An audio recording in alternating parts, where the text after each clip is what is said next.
ایک کتاب جو میں نے رکھی ہے یہ ہے، اس کا نام غنیۃ الطالبین. یہ کس کی کتاب ہے؟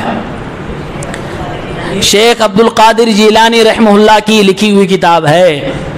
یہ کتاب یہ 11ویں شریف منانے والے پروگرام بھی کرتے ہیں. اگر اپنے پروگرام میں اس کتاب کو پڑھنا شروع کر دے 1 سال کے بعد 11ویں ختم ہو جائے گی. اس کتاب میں انہی کے خلاف باتیں لکھی. آئیے 3 باتیں میں پیش کرتا ہوں. اسی کتاب میں لکھا ہوا ہے کہ شیخ عبد القادر جیلانی رحمہ اللہ کا عقیدہ کیا تھا.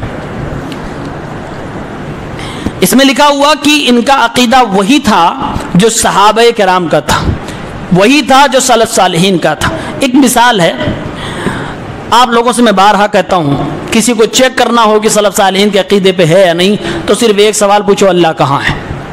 اگر وہ جواب دے کہ اللہ عرش کے اوپر مستوی ہے تو ایک نشانی مل گئی کہ یہ سلف صالحین کے، صحابہ کے، نبی کریم صلی اللہ علیہ وسلم کے قرآن والے عقیدے پہ ہے. اگر اس کے بنیاد پر پرکھیں تو شیخ عبد القادر جیلانی رحمہ اللہ کا یہی عقیدہ تھا. آئیے دیکھتے ہیں صفحہ نمبر 200. یہ ترجمہ ہے، عربی میں اصل کتاب ہے لیکن یہ اردو میں اس کا ترجمہ ہے. صفحہ نمبر 228 میں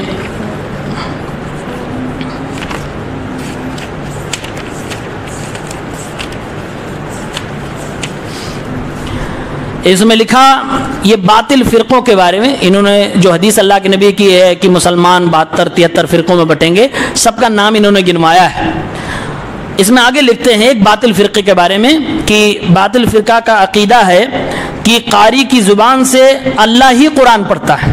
ایک باطل فرقہ ہے سالمیہ، اس کے بارے میں لکھتے ہیں کہ ان لوگوں کا کہنا تھا کہ اگر کوئی امام صاحب قرآن پڑھ رہے ہیں تو اللہ ہی پڑھ رہا ہے، قاری کی زبان سے اللہ ہی قرآن پڑھتا ہے. جب لوگ کسی قاری سے قرآن سنتے ہیں تو فی الحقیقت وہ اللہ سے قرآن سنتے ہیں. حالانکہ یہ قول عقیدہ حلول تک لے جاتا ہے. جو کہتے ہیں نا کڑ کڑ میں جگہ جگہ اس کے اندر اللہ، اس کے اندر اللہ، اس کا رد کر رہے ہیں. کہہ رہے ہیں کہ عقیدہ حلول تک لے جاتا ہے. اللہ اس عقیدے سے محفوظ رکھے. اس سے یہ بھی لازم آتا ہے کہ اللہ کبھی قرآن میں غلطی کر رہا اور کبھی تلفظ میں اور کبھی صریح کفر کر رہا، نعوذ باللہ من ذالک. اس کے آگے لکھتے ہیں ان کا یہ دعویٰ بھی ہے کہ اللہ عرش اور غیر عرش ہر جگہ موجود ہے. کہتے ہیں نا لوگ ہر جگہ، اس کے بارے میں لکھ رہے قرآن مجید اس کی تردید کرتا ہے، یعنی اللہ ہر جگہ موجود ہے. پیران پیر صاحب فرما رہے ہیں کہ قرآن مجید اس کی تردید کرتا ہے. رحمان عرش پر مستوی ہے، الرحمن علی العرش استوى، سورۃ طٰہٰ کی آیت نمبر 5.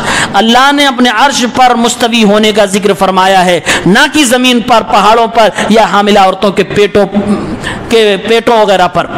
یہ پورا عقیدہ اپنا کلیئر کر دیا. یہ الحمدللہ ہم اہل حدیثوں کا عقیدہ ہے، اس لیے میں نے کہا یہ اہل حدیث تھے.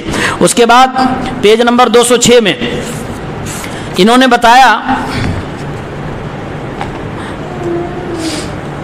شریعت قرآن و سنت سے صرف یہ بات ثابت ہوتی ہے کہ اللہ تعالیٰ عرش پر مستوی ہے اور وہ تمام جہات و اطراف کا خالق ہے، اس لیے اس کی کیفیت و کمیت بیان کرنا درست نہیں ہے.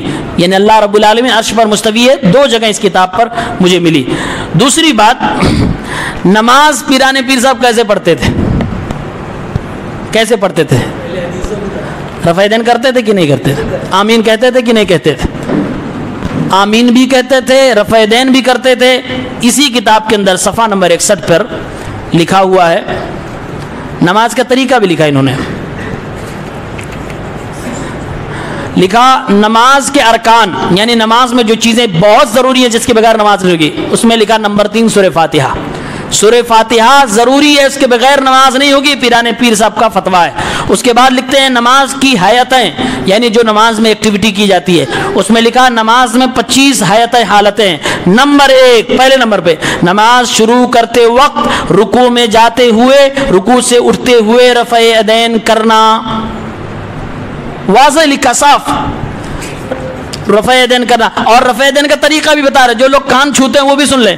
کہا رفع یدین کا طریقہ یہ ہے کہ دونوں ہاتھ کندھے کے برابر اٹھائے جائیں، دونوں انگوٹھے کانوں کی لو تک اور انگلیوں کے پورے کانوں کے بالائی حصے تک بلند ہوں، یہاں تک کہ ہاتھ اٹھانے کے بعد انہیں نیچے چھوڑ دیا جائے. یہ رفع یدین کا وہی طریقہ بتا رہے ہیں جو آج ہم اہل حدیث حضرات بتلا رہے ہیں. رفع یدین یوں کیا جائے، یہ حصہ کان کی لو تک ہو اور یہ حصہ کندھے تک ہو، کان کو ٹچ نہ کیا. جو میرے بھائی ایسے کر رہے ہیں وہ غلط کر رہے ہیں. پیران پیر صاحب کا بھی فتویٰ ہے اور یہ اللہ کے نبی صلی اللہ علیہ وسلم کی حدیث بتلا رہے ہیں. انہوں نے ریفرنس نہیں دیا لیکن حدیث کی بات ہے یہ، اور حدیث ہم آپ کے سامنے پیش کرتے ہیں. بہرحال یہ نماز کے اندر سورہ فاتحہ بھی پڑھتے ہیں اور رفع یدین بھی کرتے تھے. اب تیسری چیز، ہم لوگ اہل حدیثوں کو کون کون گالی دیتا ہے یا گالی دیتے ہوئے کسی کو سنا ہے؟ پیران پیر صاحب اس کو کیا کہہ رہے ہیں جو اہل حدیث کو گالی دیتا ہے؟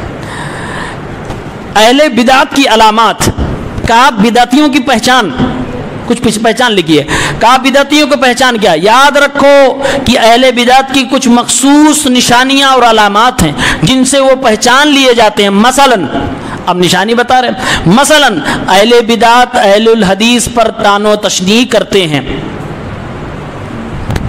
اب اس کا یہ لوگ جواب کیا دیتے ہیں؟ وہ اہل حدیث دوسرے تھے، تم دوسرے ہو۔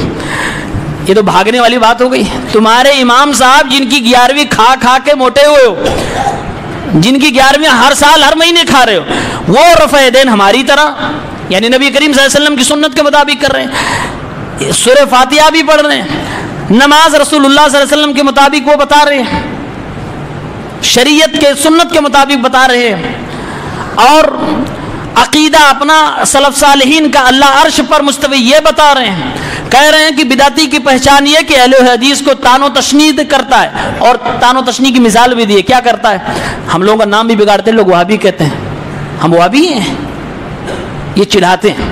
تو یہ کیا کہہ رہے ہیں کہ زنادقہ اہل حدیث کو جھوٹا کہتے ہیں، اور یہ کہہ کر احادیث کو باطل کرنا چاہتے ہیں۔ قدریہ اہل حدیث کو جبریہ کہنے کی کوشش کرتے ہیں، جہمیہ اہل حدیث کو مشبہہ کہتے ہیں، رافضی یعنی شیعہ اہل حدیث کو ناصبی نام سے پکارتے ہیں۔ یہ لوگ اہل حدیث کو یہ القاب اس لیے دیتے ہیں کہ انہیں حدیث پر عمل کرنے والوں سے تعصب، نفرت اور دشمنی ہے، حالانکہ ان کا لقب صرف اور صرف اہل حدیث ہے۔ یہ کس نے کہا؟ پیران پیر صاحب نے کہا۔ یہ تین باتیں اگر لوگ مان لیں اور ہضم کر لے جائیں، میرا دعویٰ اہل حدیث کے بغیر کہیں ان کو سکون نہیں ملے گا۔ میرے بھائیوں، میرے دوستوں، پیغام یہ ہے کہ پیران پیر کی 11ویں جو آپ کھا رہے ہو، اس سے پیران پیر صاحب بری ہے۔ یہ بدعت ہے، شرک ہے۔ وہ ایک سلفی عالم دین تھے، اہل حدیث عالم دین تھے، کتاب و سنت کے داعی تھے۔ وہ شرک اور بدعت کے خلاف پوری زندگی شیعوں کے خلاف لڑتے رہے۔ شیعہ یا علی مدد کہتے ہیں، اور آپ انہی کا نام یا غوث المدد کہہ کر پکارنے لگے۔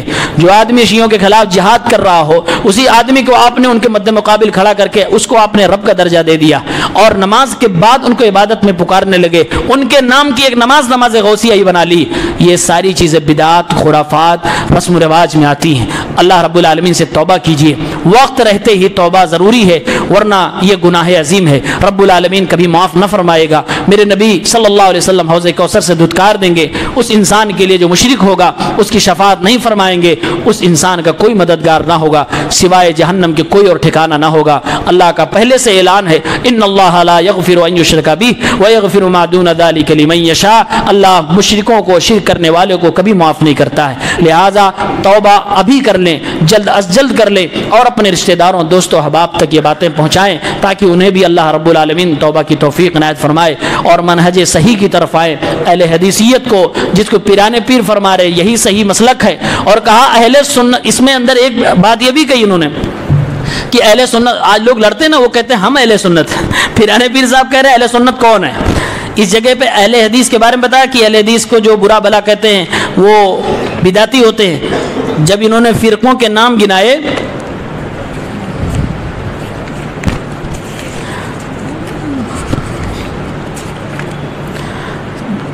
تو فرقوں کے نام گنائے تو پہلا فرقہ انہوں نے لکھا اہل سنت، اس کے بعد لکھا اہل سنت فرقہ ناجیہ ہے، جبکہ قدریہ اور معتزلہ انہیں مجبرہ کہتے ہیں، رافضی اس فرقے کو ناصبی کہتے ہیں۔ یہاں پر اہل سنت اس فرقے کی تفسیر کی ہے جس کے بارے میں میرے نبی فرماتے ہیں کہ قیامت تک یہ رہے گا اور یہی صحیح ہے، یہی حق پہ ہے اور ان کو کوئی نقصان نہیں پہنچا پائے گا۔ یہ پیران پیر صاحب یہاں پر اسی کو اہل سنت کہہ رہے ہیں، اور کہہ رہے ہیں یہ سچ میں یہی صحیح ہے، اور آگے کہہ رہے ہیں یہ گروہ احادیث کا قائل، آثار پر عمل پیرا ہے، یعنی اللہ کے نبی کی حدیثوں کو مانتا ہے، صحابہ کرام اور سلف صالحین کے آثار کو، ان کی باتوں کو بھی مانتا ہے، قرآن شریف کو مانتا ہے، حالانکہ اس فرقہ ناجیہ کا نام صرف اور صرف اہل الحدیث اور اہل سنت ہے، جیسا کہ ہم نے پہلے بتا دیا ہے۔ اتنی وضاحت کے بعد یہ 11ویں کھانے والے لوگ ہمارے دشمنی کر رہے ہیں یا اپنے پیر صاحب کی دشمنی کر رہے ہیں۔ اللہ تعالیٰ سب کو ہدایت فرمائے، اللہ تعالیٰ ہم سب کو کہنے سننے سے زیادہ عمل کرنے کی توفیق عنایت فرمائے۔